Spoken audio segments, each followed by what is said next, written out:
ఒక ప్రమాదకరమైన ఆటలో ఒక వ్యక్తి గట్టిగా కర్రతో బకెట్పై కొడతాడు. అయితే అదృష్టవశాత్తు ఆ అబ్బాయి తల ఆ బకెట్లో కాకుండా వేరే బకెట్లో ఉంటుంది.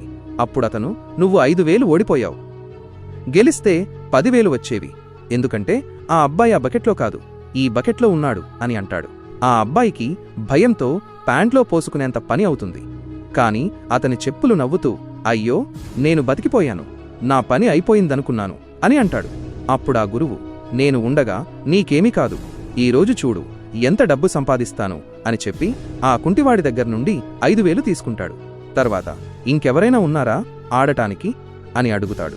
అప్పుడు ఆ కుంటివాడు, అవును, మేము మళ్ళీ ఆడతాం, కాని ఈసారి మొత్తం 20,000కు అని అంటాడు. దానికతను, అదే కదా మగాడి లక్షణం అని తన అబ్బాయితో, కొడుకు సిద్ధంగా ఉన్నావా అని అడుగుతాడు. ఆ అబ్బాయి ఏడుస్తూ, వీడి ఈరోజు నన్ను చంపేస్తాడు అని అంటాడు. ఆ కుంటివాడు బకెట్పై కర్రతో కొట్టి పరీక్షించగా ఆ అబ్బాయి తనపైనే కొట్టబోతున్నాడని భయంతో ఏడవటం మొదలుపెడతాడు. అప్పుడు ఆ వ్యక్తి, అరే ఇందులో కాదు, ఇంకొక దానిపై కొట్టు అని అంటాడు. కాని ఆ కుంటివాడు, శబ్దం దానిలో నుంచే వస్తుంది అని అంటాడు. అప్పటికి ఈ అబ్బాయి తన తలను వేరే బకెట్లో పెట్టుకుంటాడు. అప్పుడు అతను, సరే నీ ఇష్టం, దానిపైనే కొట్టు అని అంటాడు. కాని ఏడుపు శబ్దం విని అందరూ ఆ బకెట్పై డబ్బులు వేస్తారు. ఇక తరువాత ఏం జరిగిందో చూడాలంటే, ఆగునైనా నన్ను చూసి విస్మరించకు, లేకపోతే నీకు చెడు సమయం వస్తుంది. ఒక్కసారి కామెంట్లలో హర్ హర్ మహాదేవ్ అని రాసి వీడియోకి ఒక లైక్ చేసి ఛానల్ను సబ్స్క్రైబ్ చేయి.